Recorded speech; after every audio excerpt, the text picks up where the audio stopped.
an EO making flag burning illegal. It's really about burning the flag as incitement, but I'm not gonna lie, my problems with authority made me want to go out and burn a flag. And I'm like the most pro-American guy ever, and I legitimately was like, do I do it, Drew? Do I go buy a flag so I can make a statement? I do not like people trying to control my speech. That one really is freedom of speech. And yes, I get it. They are saying that they're trying to make sure that they do not run afoul of the First Amendment. But nonetheless, this one just feels silly. I found it interesting because I don't remember in recent history who else live streams their cabinet meeting. There's been some speculation about what the actual wording of the executive order is, but Trump has put a renewed focus on flag burning. If you really open up the EO and kind of bury something at the very bottom, in the last paragraph it says, my administration will act to restore respect and sanctity to the American flag and prosecute those who incite violence or otherwise violate our laws while desecrating the symbol of our country. And I think that incite violence line is literally the thing that separates it from free speech. I mean, that's certainly what they're going to use to try to separate this from free speech. This was something, though, that's already been litigated. Supreme Court has already said that this is protected. They give a ton of latitude and people can go and they can burn a flag and they can make their statement and they can protest and they're not gone after, great. But if they're like, well, this could have led to an incitement because they were doing this out in public and we are going to throw the book at them, then this is just about trying to rally literally around the flag to draw a line to say that this thing is sacred as a symbol of America and you're going to be patriotic whether you like it or not. And I remember this coming up, I think it was back in the 90s. It felt weird back then. It feels weird now. I love that we all make certain things sacred in our lives. The person who burned the Quran, did you see that? Yeah. With a flamethrower?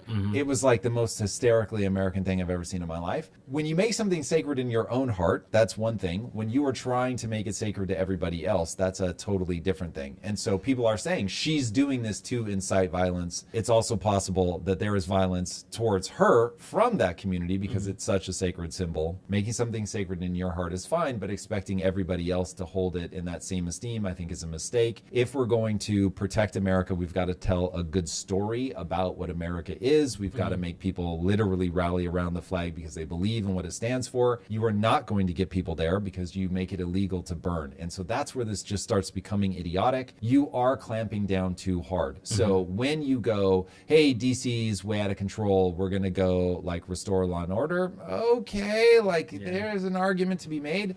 But when you start trying to take something that's already been adjudicated by the Supreme Court and like inch a little bit closer, it really is just, I mean, I don't want to bandy around authoritarian. It's just overreach. It's not going to have the effect that you want. It's going to continue to be divisive. It is not going to draw America together. And if your goal is to get people to fall in love with America as a country, that's not the way. How do we tease these two things apart, though? Because on one side, they're all saying, if you burn the flag, you should go straight to jail. Don't pass go. Don't collect $200. But then on the other side, we have a GOP candidate literally burning something as sacred to that community. And should it just be, oh, they're not American, it's cool? Because I feel like if this was a Bible, those same people would be up in arms. Her burning the Quran, I don't know what she's trying to incite. She's trying to almost be like a villain. I don't know. Well, so play the clip because she's pretty clear about what she's trying to say. Like, this is wild.